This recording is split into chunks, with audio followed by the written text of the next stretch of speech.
Kryetari i LSD-s opozitare Venko Filipçe ka deklaruar se partia e tij do ta bllokojë propozim kodin zgjedhor, duke e cilësuar si dokument që sipas tij hap mundësi për manipulim të procesit zgjedhor dhe nuk garanton standarde demokratike. Ai theksoi se ndryshimet e propozuara janë të papranueshme dhe se qytetarët meritojnë zgjedhje të lira dhe të drejta.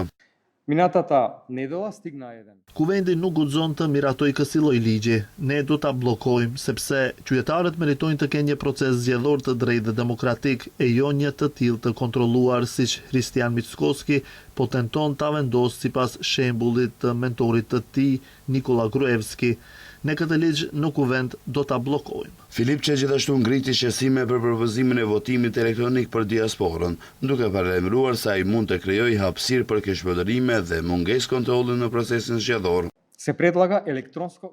Po propozohet votimi elektronik i diasporës, kjo nënkupton pa asnjë verifikim të personave që ne nuk i njohim, mërgjimtarët tanë se ku ndodhen, kush do t'ua verifikoj identitetin, thjesht para kompjuterit do të mund të votojnë dhe kjo do të ketë njëjtë vlerë si votimi në vendlindje.